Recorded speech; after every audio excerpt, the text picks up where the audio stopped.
Pertemuan yang keempat atau yang ketiga ini ya. Pertemuan yang ketiga saya akan menyampaikan atau dengan tema tentang kebudayaan komunikasi antar manusia. Ini saya mengacu dari bukunya Beni Ahmad Syaibani ya, dan buku yang dikarang oleh Encup Supriyatna MSI. Beliau berdua telah membahas tentang antropologi hukum ya. Jadi antropologi hukum ini menurut beliau, karena ini menjadi acuan saya, bahwa antropologi hukum ini menguraikan materi-materi dari dua sisi ya, yaitu sisi antropologis dan sisi hukum ataupun dari sisi hukum. Seperti yang kemarin sudah saya sampaikan bahwa antropologis itu kan berasal dari bahasa Yunani ya, anthropos dan logos. Itu termasuk ilmu yang membahas tentang manusia ya, yang ada kaitannya dengan hukum kan gitu ya. Berarti oleh karena itu antropologi hukum ini sebenarnya nanti akan menguraikan pengertian tentang tindak pidana, sanksi pidana, pemidanaan, dan lainnya. Juga di dalamnya akan menguraikan tentang hukum perdata dan hukum adat. Karena antropologi hukum ini juga, kalau saya baca buku dari berbagai karangan ya, karangan atau antropologi hukum, ini kalau membahas tentang masalah perbuatan pidana kemudian ada sanksinya, ini juga menggunakan sanksi-sanksi yang telah berlaku pada zaman dahulu kala. Nah, saya kasih contoh misalkan membunuh ini kalau melihat sanksi sejak masa primitif atau zaman dahulu kala, ini membunuh ya harus dibunuh. Nah, ini kalau Al-Qur'annya bahasanya apa ya? Kisos namanya. Yaitu al-qatlu bil qatli. Bunuh ya dibunuh. Jadi sanksi tidak pidana secara antropologi hukum ini kalau mengacu sanksi di zaman atau sejak masa primitif, ini ada istilah yang namanya balas dendam. Itu kalau pidananya. Kemudian kalau perdata, ini juga menerapkan tentang hukum waris ya, bahwa waris merupakan kebudayaan masyarakat jahiliyah atau zaman dahulu. Itu sudah ada pembahasan tentang waris zaman dahulu atau zaman jahiliyah. Nah, ini juga diterapkan oleh sekarang kaitannya dengan pengalian ataupun pelimpahan waris. Jadi tidak murni kemudian mengikuti atau mengikuti terhadap hukum-hukum positif yang dibuat oleh pemerintah ataupun pemerintahan Belanda. Tapi antropologi hukum juga di dalamnya ini juga selalu melihat sejarah tempo dahulu, melihat kebudayaan pada zaman dahulu, baik dari sisi manusianya ataupun antropologisnya atau dari sisi hukumnya, baik perdata maupun pidana. Itu kaitan, kalau pidana kaitannya dengan sanksi, tapi kalau yang perdata itu hubungannya dengan hak dan kewajiban dan lain sebagainya. Baik, pertemuan yang ketiga ini kita membahas tentang masalah kebudayaan komunikasi antar manusia. Kemudian yang kedua bahas tentang evolusi kebudayaan dan nilai-nilai yang dianut dalam manusia. Ini silahkan jenengan buka bukunya Beni Ahmad Syaibani ya, itu bab 3 memang membahas tentang masalah kebudayaan. Silakan yang punya buku, monggo silakan dibuka. Bab 3 membahas tentang kebudayaan komunikasi antar manusia. Komunikasi antar manusia, evolusi hominid adalah perkembangan kebudayaan yang membedakan manusia dengan makhluk lainnya. Kemunculan kebudayaan berhubungan dengan evolusi otak dan perkembangan kemampuan berpikir manusia. Ini kalau di dalam kitab Mantek ya, ilmu Mantek, bahwa di sana dikatakan al-insanu hayawanun natik. Sebenarnya manusia itu hayawan, artinya sama-sama makhluk. Cuma manusia itu diberi kelebihan oleh Sang Pencipta, yaitu berupa akal. Sehingga dengan akal manusia mampu berpikir dan mampu untuk membedakan bainal haq wal batil, kan gitu kan ya. Itu perbedaannya manusia dengan hewan itu. Karena kalau bahasa dalam kitab Mantek itu al-insan, insan itu utawi manusia. Iku hayawan hayawan natikun kang duweni akal. Kebudayaan berkembang oleh perkembangan pola komunikasi manusia yang unik, yaitu komunikasi simbolik. Semua makhluk melakukan komunikasi, baik manusia ataupun makhluk-makhluk yang lainnya, yaitu mentransmisikan informasi tertentu secara behavioral atau perilaku. Akan tetapi hanya manusia yang melakukannya dengan menggunakan simbol-simbol. Simbol atau alat yang digunakan manusia untuk komunikasi itu apa? Yaitu dengan bahasa. Baik al-lughat fi Indonesia ataupun al-lughah atau bahasa Arab, al-lughatil Arabiyah. Bahasa adalah sebuah simbol. Komunikasi itu sangat penting. Kalau manusia kurang komunikasi, wah ini nanti bisa diklaim bahwa tidak bisa bergaul ataupun tidak bisa mencari sesuatu yang nantinya akan menjadikan orang itu banyak teman ataupun yang lainnya. Komunikasi manusia ini berbeda dengan binatang karena didasarkan atas simbol-simbol. Bahasa adalah sebuah simbol ya.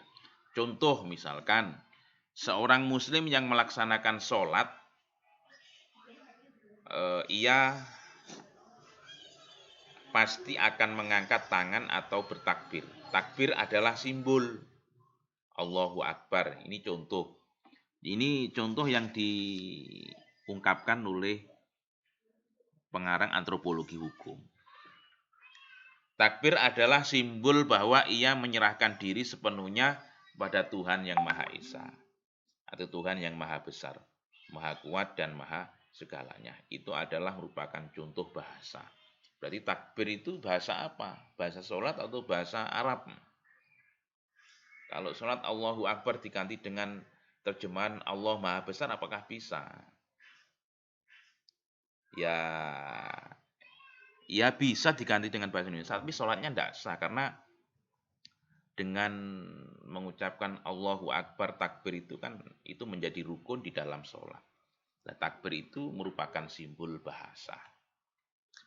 Alat komunikasi manusia yang paling banyak digunakan di dunia ini adalah bahasa. Itu ada di dalam antropologi hukum yang dikarang oleh Beni Ahmad Saibani ya. Bahasa merupakan ciri utama lahirnya kebudayaan. Ini penting. Jadi yang dapat mempengaruhi budaya-budaya yang tumbuh di masyarakat, yang berkembang di masyarakat itu adalah bahasa. Perkembangan manusia semakin sempurna, terutama menjalin hubungan antar manusia. Alhamdulillah saya pernah hidup di Sumatera, yaitu Lampung ya. Dan di situ saya berkumpul dengan beraneka ragam suku dan bahasa.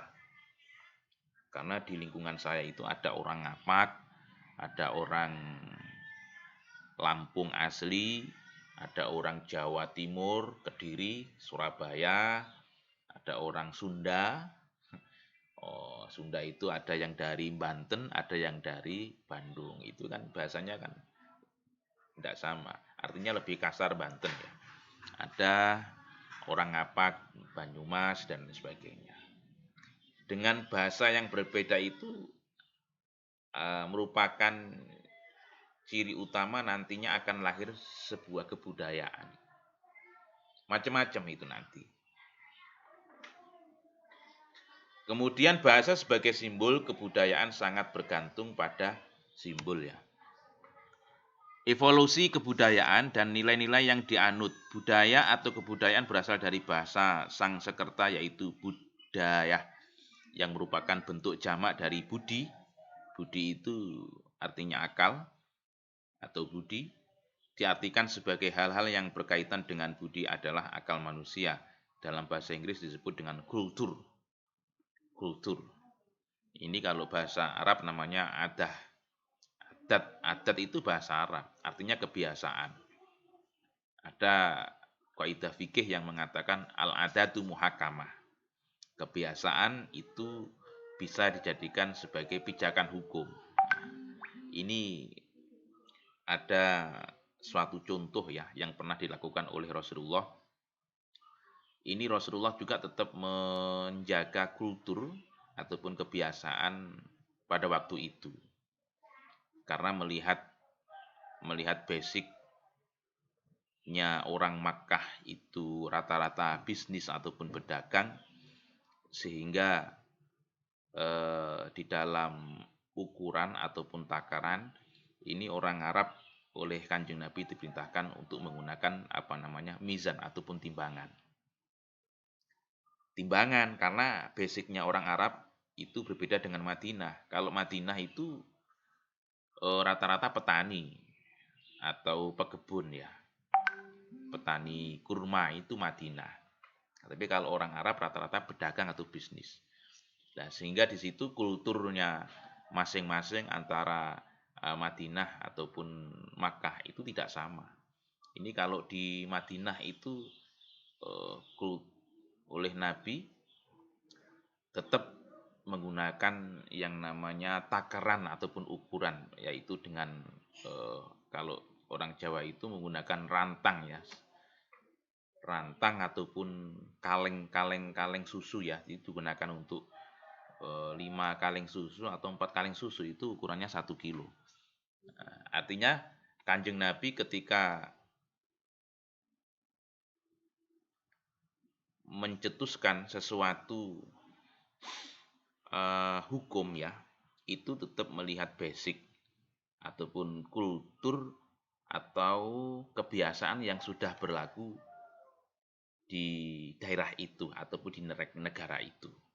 Nah, Kanjeng Nabi sendiri tidak mau merubah kultur ataupun kebiasaan tersebut. Kebudayaan merupakan salah satu karakteristik masyarakat, termasuk peralatan, pengetahuan, cara berpikir, dan bertindak. Ini ada 3 rangkaian gejala yang saling berhubungan, peralatan dan teknik ya, teknologi yang telah ditemukan manusia untuk menyesuaikan diri dengan lingkungan. Pola perilaku yang diikuti para individu sebagai anggota masyarakat. Berbagai kepercayaan, nilai, dan aturan yang diciptakan manusia sebagai alat untuk mendefinisikan hubungan mereka satu dengan lainnya, hubungan dengan lingkungan alam. Ini ada ungkapan dari Melville J. Herskovits dan Bronislaw Malinowski. Ini ada di dalam antropologinya Beni Ahmad Syaibani ya. Bahwa segala sesuatu yang terdapat dalam masyarakat ditentukan oleh kebudayaan yang dimiliki oleh masyarakat itu. Istilahnya disebut dengan kultural atau determinism. Nah, ini seperti yang saya contohkan tadi ya, di kultur Madinah dengan Makkah itu ternyata tidak sama. Basicnya saja nggak sama. Petani, yang satunya pembisnis. Kemudian COVID ya, kebudayaan adalah sebagai sesuatu yang turun-temurun dari satu generasi kepada generasi yang lain, yang disebut dengan super organis, super organis. Nah, ini turun-temurun betul memang, seperti kayak suku-suku di Indian itu ya, itu pun juga memberlakukan sistem waris kepemimpinan, yaitu pelimpahan tanggung jawab kepemimpinan suku dan hak-hak wilayah kepada putra sulungnya. Jadi turun-temurun. Lah ini kalau kita melihat di bukunya siapa itu, Profesor Hilman Hadikusumah ya, yang bahas tentang masalah model perkawinan ini antara orang Lampung dengan Kediri berkaitan dengan mahar pun juga tidak sama. Artinya mahar itu juga menjadi turun-temurun, kan gitu ya. Kemudian model waris, pembagian waris ini Sumatera dengan Jawa Timur tidak sama, Jawa Tengah dengan Jawa Timur tidak sama, kan gitu. Di Wonogiri itu kalau nikah itu si laki-laki kan harus punya modal, harus punya uang, nyumbang. Itu kalau dulu 2008 itu 50 juta. Jadi kalau tidak punya modal di mana Kabupaten Wonogiri ya, itu ada di daerah Purwantoro kalau tidak salah, Purwantoro. Jadi kalau tidak punya modal 50 juta ya tidak bisa menikah, karena di sana sampai sekarang kan banyak laki-laki yang belum menikah karena itu belum punya modal. Itu turun-temurun.